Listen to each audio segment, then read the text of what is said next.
Mid night library part 9। Library में खो जाना। Mrs alum. हाँ नोरा, क्या बात है?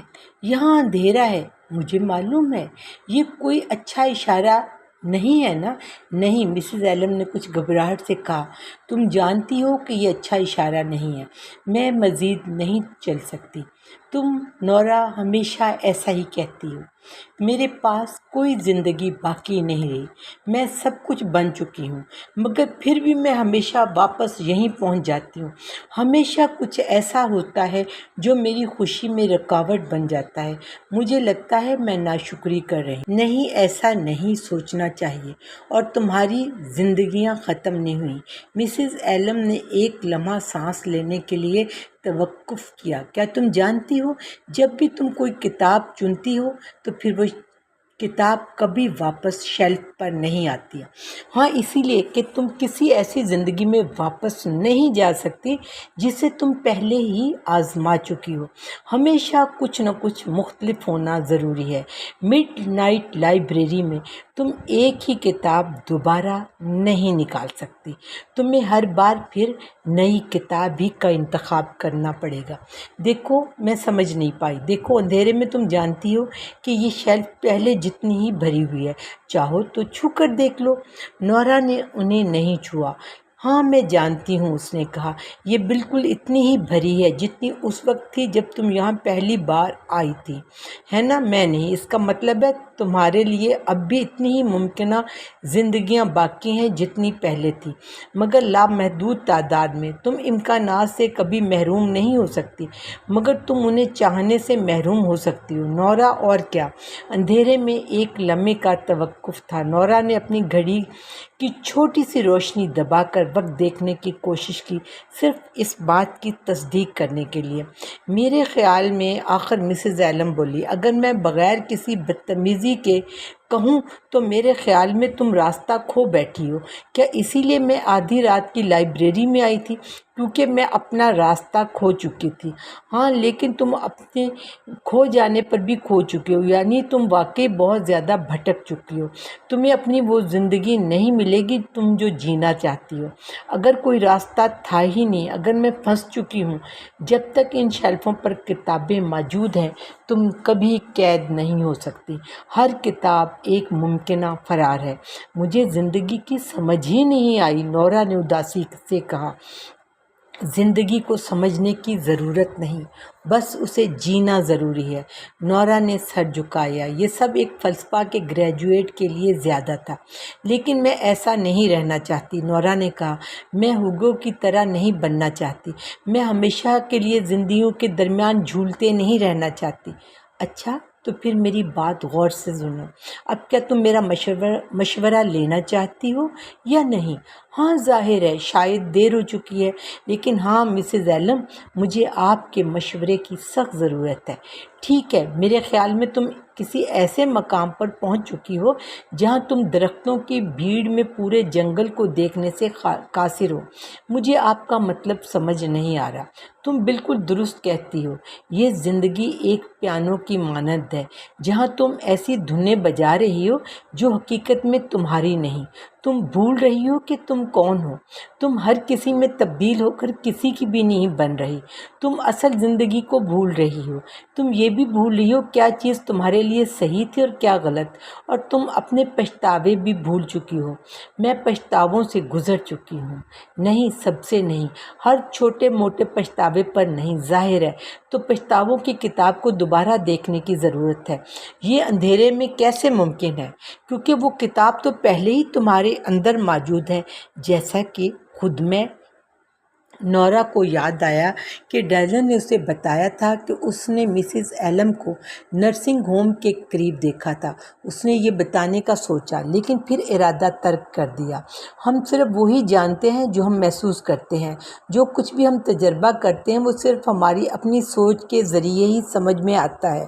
पर यह हम नहीं कि तुम किस चीज़ को देखते हो, बल्कि ये कि क्या تم کیا دیکھنے کا انتخاب کرتے ہو؟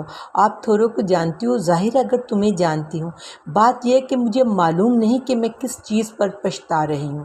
اچھا تو پھر دیکھتے ہیں۔ تم کہہ رہی ہو کہ میں محض ایک تصور ہوں، تو تم نے مجھے ہی کیوں تصور کیا؟ مسز ایلم وہ ہستی کیوں ہے جسے تم دیکھتی ہو؟ مجھے نہیں معلوم، شاید کیونکہ میں آپ پر بھروسہ کرتی تھی اور آپ ہمیشہ میرے ساتھ مہربان تھے۔ مہربانی ایک زبردست قوت ہے اور نایاب بھی۔ شاید تم غلط جگہوں پر دیکھ رہی ہو۔ شاید اندھیرے کو لائبریری میں بلیوں کی دھیمی روشنی نے توڑا تو تمہاری اصل زندگی میں اور کہاں تم نے یہ مہربانی محسوس کی۔ نورا کو وہ رات یاد آئی جب آش نے اس کے دروازے پر دستک دی تھی۔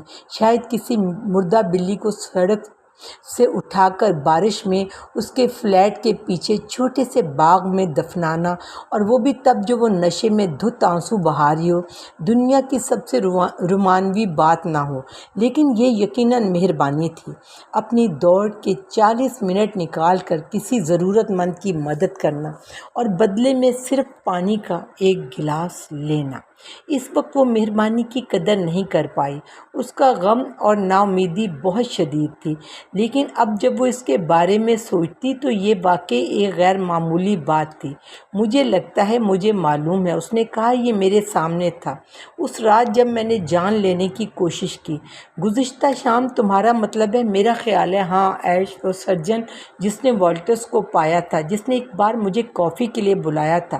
برسوں پہلے جب میں ڈین کے ساتھ تھی میں نے انکار کر دیا تھا کیونکہ میں ڈین کے ساتھ تھی، لیکن اگر میں نہ کہتی، اگر اس ڈین سے علیحدہ ہو کر اس کافی کے لیے ہاں کر دیتی، وہ لمحہ جس میں اکیلی تھی، جہاں میں نے وہ کہا جو میں کہنا چاہتی تھی، جہاں میں نے کہا ہاں آش میں کبھی تمہارے ساتھ کافی پر جانا چاہوں گی، یہ بہت اچھا ہوگا، جہاں میں نے آش کو چنا، میں نے اس زندگی کو آزمانا چاہا کہ وہ مجھے زندگی کہاں لے جاتی ہے۔ اندھیرے میں اس نے شیلفوں کی جانی پہچانی آواز سنی جو اب آہستہ آہستہ حرکت کر رہی تھی، اور ایک چرچراہٹ کے ساتھ پھر تیز ہموار، یہاں تک کہ مسز ایلم نے وہ کتاب، وہ زندگی ڈھونڈ لی جس کی تلاش تھی۔ سیپ میں ایک موتی۔ اس نے ہلکی نیند سے آنکھیں کھولیں اور سب سے پہلے جو اس نے محسوس کیا وہ تھی شدید تھکن۔ اندھیرے میں وہ دیوار پر ایک ایک لگی تصویر کو دیکھ سکتی تھی۔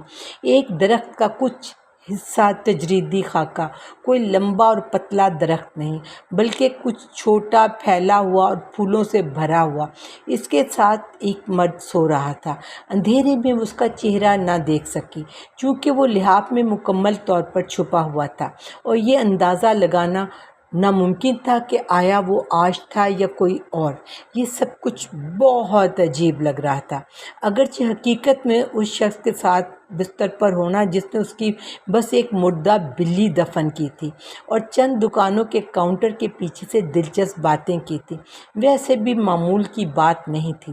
لیکن آدھی رات کی لائبریری میں داخل ہونے کے بعد نورا نے آہستہ آہستہ ان عجیب و غریب چیزوں کو قبول کرنا سیکھ لیا تھا، اور صرف اسی وجہ سے یہ ممکن تھا کہ وہ شخص آش ہو بھی سکتا تھا کہ نہیں، کیونکہ ایک فیصلے کے بعد ہر مستقبل کا اندازہ لگانا ممکن نہیں ہوتا۔ کیا معلوم کافی پر جانا کسی اور کہانی کی شروعات بن جاتا۔ یہ تو محض کوانٹم فزکس کی ناقابل پیش گوئی نوعیت تھی۔ اس نے اپنی انگلی پر انگلی رکھی، وہ انگوٹھیاں، وہ آدمی کروٹ بدل کر اس کے قریب آ گیا، اس کا بازو اس پر آ گرا۔ نورا نے نرمی سے وہ بازو اٹھایا اور دوبارہ لحاف پر رکھ دیا، پھر وہ بستر سے باہر نکل آئی۔ اس کا ارادہ نیچے جا کر کسی صوفے پر لیٹنے اور ہمیشہ کی طرح اپنی فون پر بات کرنے کے بارے میں کچھ معلومات حاصل کرنے کا تھا۔ یہ ایک دلچسپ حقیقت تھی کہ جتنی زندگیاں بدل جاتی ہیں، چاہے وہ کتنی ہی مختلف کیوں نہ ہوتی، اس کا فون ہمیشہ اس کے بیڈ کے پاس ہونا ایک معمول کی بات تھی۔ یہاں بھی وہی صورتحال تھی۔ اس نے فون اٹھایا اور دبے پاؤں باہر نکل آئی۔ وہ شخص گہری نیند میں تھا اور ذرا بھی نہیں ہلا۔ اس نے اس کی طرف دیکھا۔ نورا وہ نیند میں بڑبڑایا، یہ وہی تھا، تقریباً یقین تھا اسے کہ یہ آش ہی تھا۔ بس میں باتھ روم جا رہی ہوں، نورا نے کہا۔ اس نے کچھ غیر واضح انداز میں ٹھیک ہے کہا اور دوبارہ سو گیا۔ نورا نے آہستہ سے دروازہ کھولا اور باہر نکلی، مگر جو ہی وہ دروازے سے باہر نکلی اچانک خوف سے اس کا دل اچھل گیا۔ سامنے ہلکی روشنی میں ایک اور انسان کھڑا تھا، چھوٹا سا، بچے جتنا۔ ممی مجھے وہ ڈراؤنا خواب آیا۔ ہلکی روشنی میں وہ بچی کا چہرہ دیکھ سکتے تھے۔ اس کے باریک بال نیند میں بکھرے ہوئے تھے اور کچھ لٹیں پسینے سے ماتھے پہ چپکی ہوئی تھیں۔ نورا بالکل خاموش رہی۔ یہ اس کی بیٹی تھی۔ وہ کچھ ایسا کیسے کہہ سکتی تھی؟ یہ وہی سوال تھا جو اکثر وہ خود اپنے آپ سے کرتی تھی۔ وہ کیسے ایک ایسی زندگی کا حصہ بن سکتی تھی جس میں وہ برسوں سے تاخیر سے پہنچی تھی؟ نورا نے آنکھیں بند کی۔ پچھلی زندگیاں جن میں اس کے بچے تھے محض چند لمحوں تک رہی تھی، مگر یہ زندگی، یہ تو کسی انجان راہ پہ بڑھ رہی تھی۔ اس کا جسم لرزنے لگا۔ وہ کس طرح خود کو قابو میں رکھنا چاہتی تھی؟ وہ اس بچی کو نہیں دیکھنا چاہتی تھی، نہ صرف اپنے لیے بلکہ اس بچی کے لیے بھی۔ یہ کسی دھوکے جیسا لگ رہا تھا۔ نورا اس کی ماں تھی، لیکن ساتھ ہی ایک اور نہایت اہم حقیقت یہ تھی کہ وہ اس کی ماں نہیں تھی۔ وہ تو بس ایک اجنبی عورت تھی، ایک اجنبی گھر میں ایک اجنبی بچے کو دیکھ رہی تھی۔ ممی، کیا آپ سن رہی ہیں؟ مجھے ڈراؤنا خواب آیا تھا۔ اس نے سنا۔ کمرے میں بستر پر کوئی ہلا، وہی مرد جو اب بھی سو رہا تھا۔ یہ سب اور بھی عجیب و غریب ہو جاتا اگر وہ اچانک جاگ جاتا، اس لیے نورا نے فیصلہ کیا کہ وہ اس بچی سے بات کرے گی۔ یہ تو افسوس کی بات ہے، اس نے سرگوشی کی، لیکن یہ حقیقت نہیں تھی، یہ صرف ایک خواب تھا، ریچھوں کے بارے میں تھا۔ نورا نے آہستہ سے دروازہ بند کر دیا۔ ریچھ اس کہانی کی وجہ سے؟ ہاں، کہانی، بالکل۔ چلو واپس اپنے بستر پر جاؤ۔ یہ جملہ کچھ سخت لگا۔ اس نے فوراً نرمی سے کہا، جانے من، یہاں کوئی ریچھ نہیں ہے، صرف کھلونے والے ریچھ۔ ہاں، صرف بچی پوری طرح جاگ گئی تھی۔ اس کی آنکھوں میں چمک آ گئی تھی۔ اس نے اپنی ماں کو دیکھا اور ایک لمحے کے لیے نورا نے بھی خود کو ویسا ہی محسوس کیا جیسے وہ واقعی اس کی ماں ہو، جیسے وہ اس دنیا میں کسی اور کے ذریعے جڑی ہو۔ ممی، آپ کیا کر رہی تھی؟ بچی کی آواز بلند تھی۔ وہ 4 سال کی لگ رہی تھی اور اتنے چھوٹے بچوں کی طرح سنجیدہ تھی۔ شش، نورا نے کہا۔ اسے واقعی بچی کا نام جاننے کی ضرورت تھی۔ ناموں میں طاقت ہوتی ہے۔ اگر کوئی ماں اپنی ہی بیٹی کا نام نہ جانے تو اس کے پاس کیا اسے بیٹی کہنے کا کوئی اختیار ہوتا ہے؟ دیکھو، نورا نے سرگوشی کی، میں بس نیچے جا رہی ہوں کچھ کام کرنے کے لیے، تم واپس بستر پر جاؤ۔ مگر ریچھ، یہاں کوئی ریچھ نہیں ہے۔ میرے خواب تو ہیں۔ نورا کو وہ برفانی ریچھ یاد آیا جو دھند میں اس کی طرف دوڑ رہا تھا۔ وہ خوف، لمحاتی خواہش زندہ رہنے کی۔ اس بار خواب میں نہیں ہوں گے، میں وعدہ کرتی ہوں۔ ممی، آپ ایسے کیوں بول رہی ہیں؟ کیسے سرگوشی کر رہی ہیں؟ نہیں، نورا کو بالکل اندازہ نہیں تھا بچی اسے کس طرح بولتا ہوا محسوس کر رہی تھی۔ کیا ماں بننے سے انسان کے بولنے کا انداز بدل جاتا ہے؟ ایسے جیسے آپ ڈری ہوئی ہوں، بچی نے وضاحت کی۔ میں ڈری ہوئی نہیں ہوں، مجھے کسی کا ہاتھ تھامنا ہے۔ کیا مجھے کسی کا ہاتھ تھامنا ہے؟ اچھا، بے وقوف۔ ہاں، میں بے وقوف ہوں، مجھے بہت ڈر لگ رہا ہے۔ ممی نے یہ الفاظ آہستگی سے کہے مگر مکمل یقین کے ساتھ، اور تب نورا نے واقعی اسے دیکھا، صحیح معنوں سے، غور سے۔ وہ بچی اسے بالکل اجنبی ہی لگی اور بالکل مانوس بھی۔ نورا کے اندر کچھ ابھرا، کچھ طاقتور، فکر انگیز۔ بچی نے اس کی طرف اس انداز میں دیکھا جیسے آج تک کسی نے نہیں دیکھا۔ یہ احساس خوفناک تھا، یہ جذباتی تھا۔ بچی کے ہونٹ نورا جیسے تھے، اس کی آنکھوں میں وہی ہلکا سا کھویا ہوا سا تاثر تھا جو اکثر نورا کے بارے میں کہتے تھے۔ وہ خوبصورت تھی، وہ اس کی طرح تھی یا کسی حد تک اس کی طرح تھی۔ نورا کے اندر بے ساختہ ایک غیر متوقع محبت کا شدید احساس ابھرا، اور اس لمحے وہ جان گئی کہ اگر لائبریری اسے ابھی واپس نہیں بلا رہی، اور وہ نہیں بلا رہی تو اسے خود کو یہاں سے نکالنا ہوگا۔ ممی، کیا آپ میرا ہاتھ پکڑیں گی؟ بچی نے اپنا ہاتھ نورا کے ہاتھ میں رکھ دیا۔ وہ اتنا چھوٹا اور گرم تھا کہ نورا کو بے حد گرمی کا احساس ہوا، جیسے ایک سیپ میں رکھا ہوا نرم پیارا سا موتی۔ بچی نے نورا کا ہاتھ تھاما اور اسے ساتھ لیے اپنے کمرے میں لے جانے لگی، جو شاید اس کا کمرہ تھا۔ नौरा ने दरवाज़ा आहिस्तगी से बंद कर दिया और अपनी घड़ी पर वक्त देखने की ख्वाहिश की, लेकिन इस ज़िंदगी में ये क्लासिक एनालॉग घड़ी थी जिसमें कोई रोशनी न थी, लिहाजा उसकी आंखों में अंधेरे में वक्त समझने में चंद लम्हे लगे। उसने अपने फ़ोन पर वक्त दोबारा चेक, रात के 2:32 हो रहे थे, तो इस बात पे मुनहसर था कि वो ज़िंदगी में कब सोने गई थी, मगर लग रहा था ये जिस्म ज़्यादा नहीं सोया। वो वाकई कुछ ऐसा महसूस कर रही थी, जब कोई मर जाता तो फिर क्या होता है मम्मी? कमरे में मुकम्मल अंधेरा नहीं था, हाल से रोशनी की एक मध्यम लकीर आ रही थी और बाहर किसी स्ट्रीट लैंप की हल्की रोशनी खिड़की पर लगे कुत्तों के नक्श वाले पर्दे से छिन रही थी। नौरा के बिस्तर का मुस्ततिल खाका मध्यम रोशनी में नजर आ रहा था। फर्श पे एक नरम खिलौना हाथी पड़ा था और दूसरे खिलौने भी बिखरे थे। ये एक खुशगवार और बेतरतीब सा कमरा था। बच्ची की आंखें नौरा पर जमी थी। मुझे नहीं मालूम, नौरा ने कहा। मेरे ख्याल में कोई भी यकीन से नहीं जानता होगा। बच्ची के माथे पे शिकन पड़ गई जब इसे ज़रा भी मुतमईन नहीं कर सका।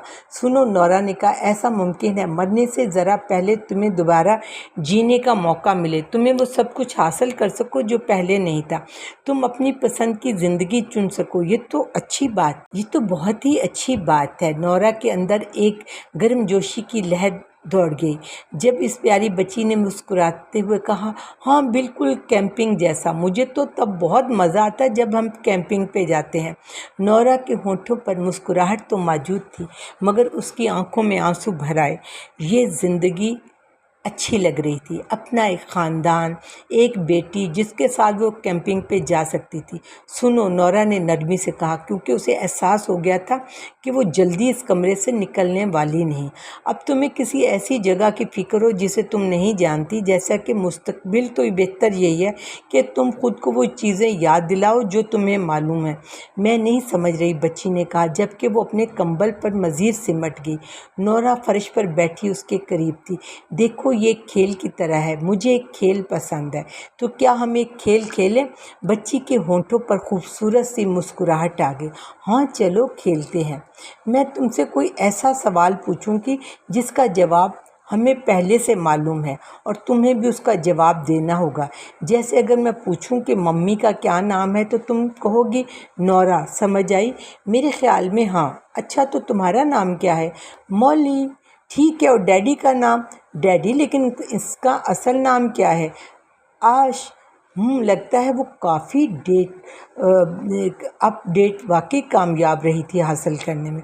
और हम कहाँ रहते हैं? कैम्ब्रिज में। कैम्ब्रिज, ये कुछ हद तक मंतकी लग रहा था। नौरा को हमेशा से कैम्ब्रिज पसंद था और ये बेडफोर्ड से सिर्फ 30 मील दूर था। शायद आश को भी पसंद रहा हो।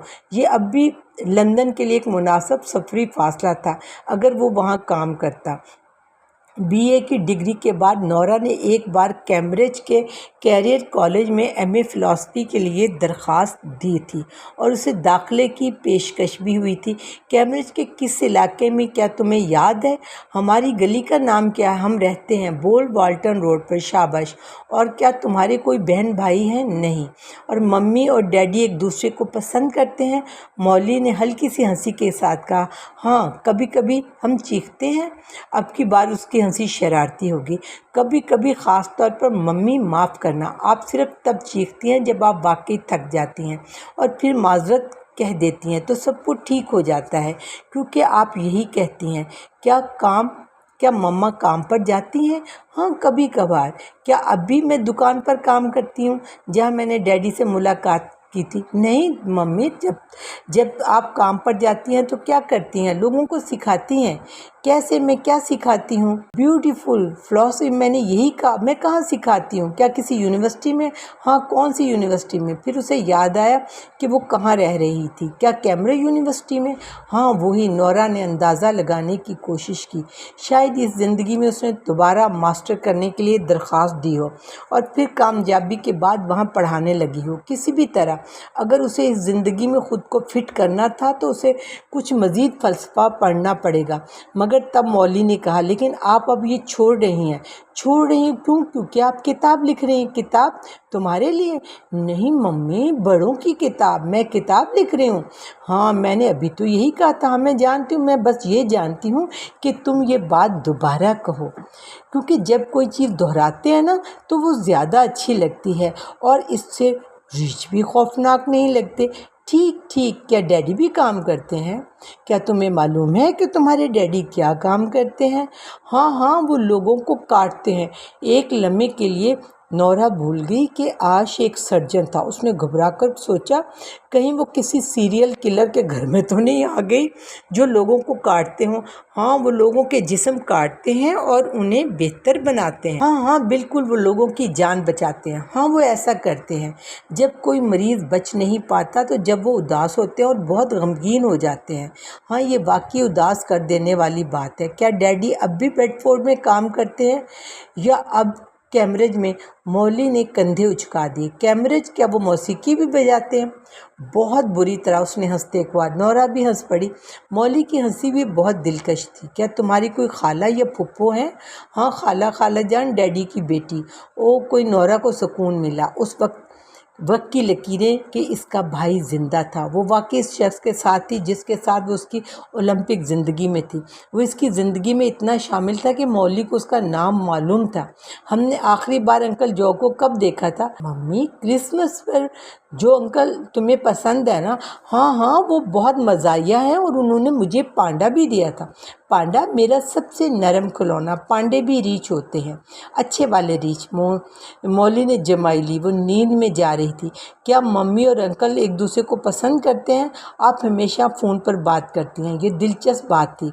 नौरा ने फ़र्ज़ किया कि सिर्फ इन्हीं ज़िंदगियों में वो अपने भाई के साथ अच्छी थी जिनमें वो कभी लेबरंथ नहीं गई थी। ऐसा नहीं था जैसे तैराकी जारी रखने का फ़ैसला, बल्कि ऐश के साथ काफ़ी डेट लेबरंथ के बाद का वाक़या था।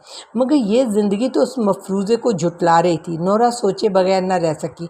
क्या मौली खुद इस रिश्ते को जोड़ने की वो कड़ी थी जो अब तक गुम थी? शायद इस नन्ही बच्ची ने इसके भाई के दरमियान बहस को भर दिया। क्या तुम्हारा कोई दादा दादी नाना नानी है? सिर्फ नानी। नौरा चाहती थी वो अपने माँ बाप की मौत के बारे में मज़ीद पूछे, लेकिन शायद ये वक्त मुनासिब नहीं था। क्या हम बहुत सारे मज़े वाले लम्हात गुजारते हैं? मौली ने अपनी आंखें मली। क्या हमारे पास कोई पालतू जानवर है? हाँ हाँ, प्लेटो कौन है? हमारा कुत्ता। वो किस नस्ल का कुत्ता है? लेकिन इसका जवाब मालूम नहीं हो सका क्योंकि मौली सो गई। नौरा वहीं दबी कलीन पर लेटी रही और आंखें बंद कर ली। जब वो जागी तो कोई ज़बां उसको चाट रही थी। एक लेप्राडोर चमकती आंखों, लहराती दुम के साथ, या तो बेहद खुश था और बहुत पुरजोश। प्लेटो, नौरा ने नींद भरे लहजे में कहा। ये मैं हूँ, प्लेटो ने जैसे दुम हिलाकर कहा। सुबह हो चुकी थी। रोशनी पर्दों से छिन कर आ रही थी। नर्म खिलौने, जिनमें पांडा और वो हाथी भी शामिल था जिसे नौरा ने रात में देखा था, फर्श पर बिखरे हुए थे। उसने बिस्तर की तरफ देखा तो वो खाली था। मौली कमरे में नहीं थी और सीढ़ियों पर किसी के कदमों की आवाज़ आ रही थी। मौली से कहीं ज़्यादा वजनी कदम। वो जल्दी से सीढ़ी पर बैठ गई। वो जानती थी कि कालीन पर सोने के बाद उसकी हालत कुछ ख़ास अच्छी नहीं लग रही थी। वो एक ढीली क्यूटी शर्ट में थी जिसे वो पहचानती थी, टैटान रंग की पाजामा पैंट में जिसे वो नहीं पहचानती थी। उसने अपने चेहरे को छुआ जहाँ सोने के निशानात बने हुए थे। उसके लंबे बाल जो इस ज़िंदगी में और भी बढ़ गए थे, बेतरतीब और उलझे हुए महसूस हो रहे थे। वो ख़ुद को जितना मुमकिन बेहतर दिखाने की कोशिश कर रही थी इन 2 सेकंडों में जो इस मर्द के कमरे में दाखिल होने से पहले बाकी थे, जिसके साथ वो हर रात सोती थी मगर जिसके साथ हकीकत में वो कभी नहीं सोई थी। क्षण जिंदगी का शौहर, यूं कहिए। फिर अचानक वो वहाँ थी। क्या अब नौरा को एक कामिल जिंदगी मिल सकेगी? आपकी तवज्जो। मिडनाइट लाइब्रेरी पार्ट 9, कामिल जिंदगी। आश की लंबी दुबली पतली लड़क बचपन जैसी वजाहत अभी भी बरकरार, बाप बनने के बावजूद भी। बल्कि अगर देखा जाए तो वो आज पहले से भी ज़्यादा सेहतमंद लग रहा था, और तब की तरह वो अब भी जॉगिंग के कपड़ों में था, मगर यहाँ के कपड़े कुछ ज़्यादा उम्दा और कीमती लग रहे थे, और उसके बाजू पर कोई फिटनेस ट्रैकर भी बंधा हुआ था। वो मुस्कुरा रहा था और हाथ में 2 कप कॉफ़ी लिए खड़ा था, जिनमें से एक नौरा के लिए थी। नौरा ने सोचा, उन्होंने पहली कॉफ़ी के बाद अब तक कितनी बार कॉफ़ी एक साथ पी होगी। ओ शुक्रिया। नहीं नौरा, तुमने सारी रात यहीं सोते गुजार दी? उसने पूछा।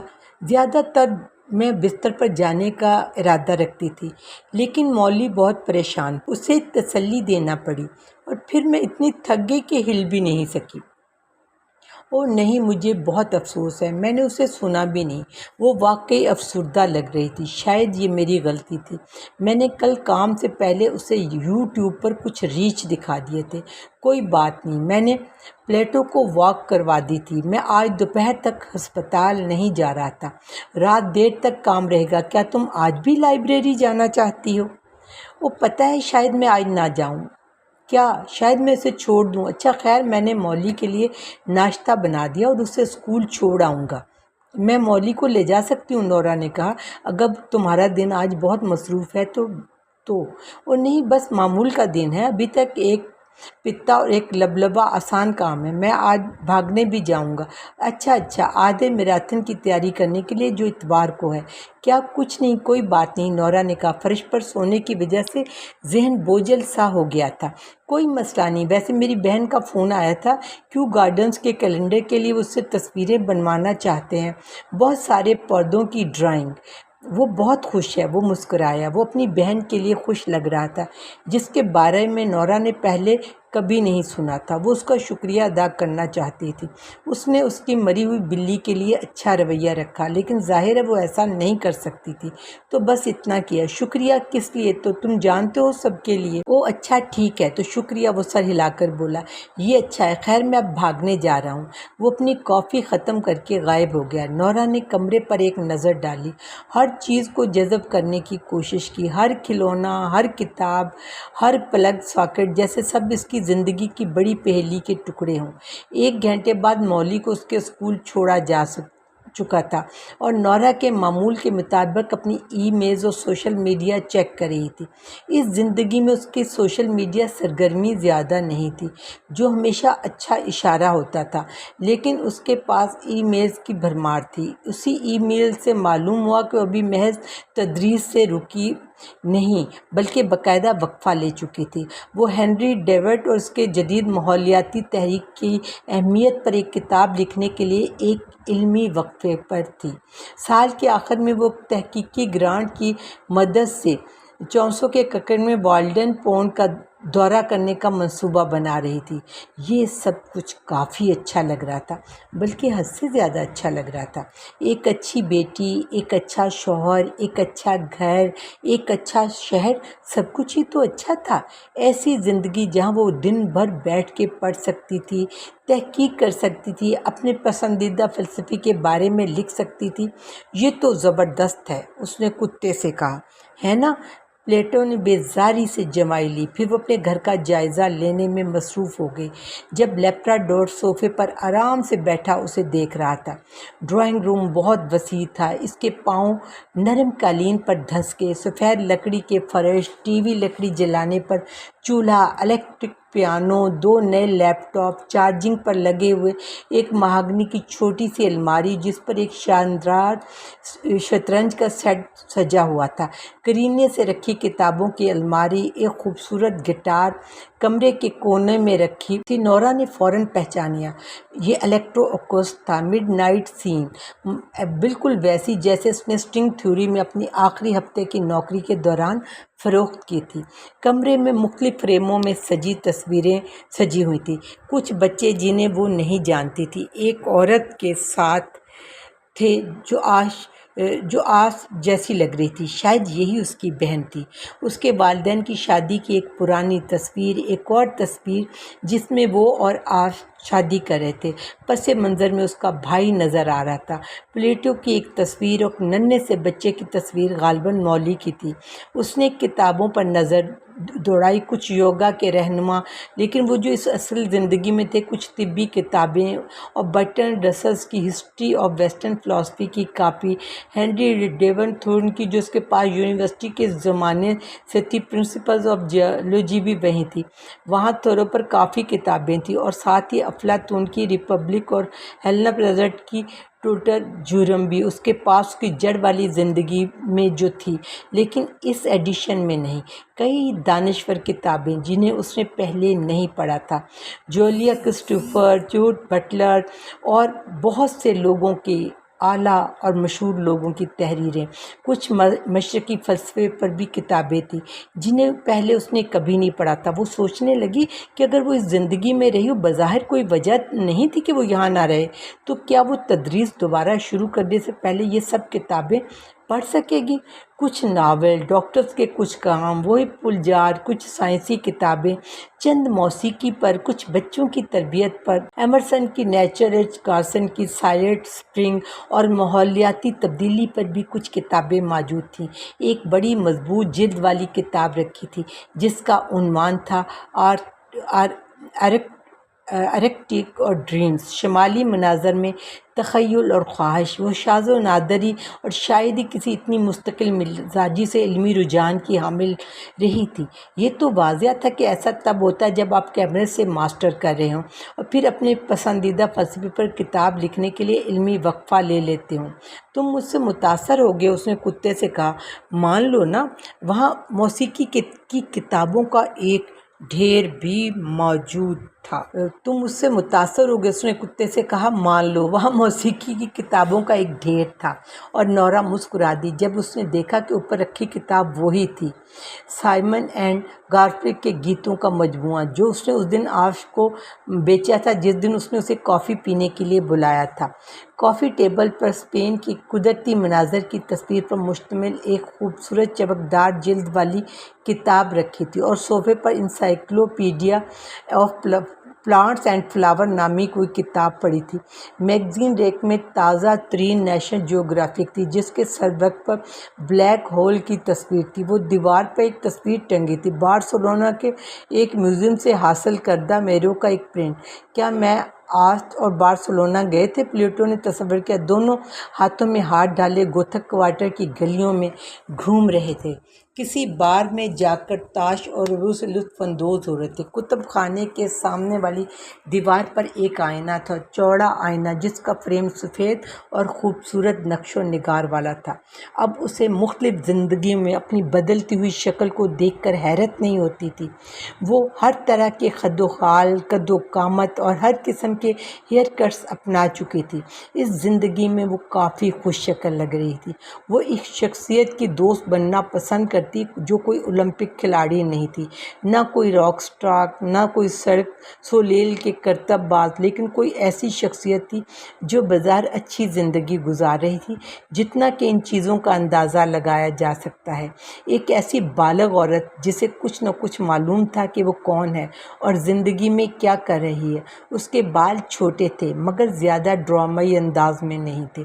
اس کی جلد اس کی اصل زندگی کے مقابلے میں زیادہ صحت مند لگ رہی تھی، شاید خوراک کی وجہ سے، شاید کم شراب نوشی کی وجہ سے، یا پھر اچھی ورزش کے بدولت، یا پھر ان مہنگے کلینزر اور موئسچرائزر کی بدولت جو اس نے باتھ روم میں دیکھے تھے، جو اس کی جڑ والی زندگی میں موجود کسی بھی چیز سے زیادہ قیمتی تھے۔ اچھا، اس نے پلیٹو سے کہا، یہ تو اچھی خاصی زندگی لگ رہی ہے۔ پلیٹو نے جیسے اتفاق کیا۔ آپ کی توجہ کا بہت شکریہ۔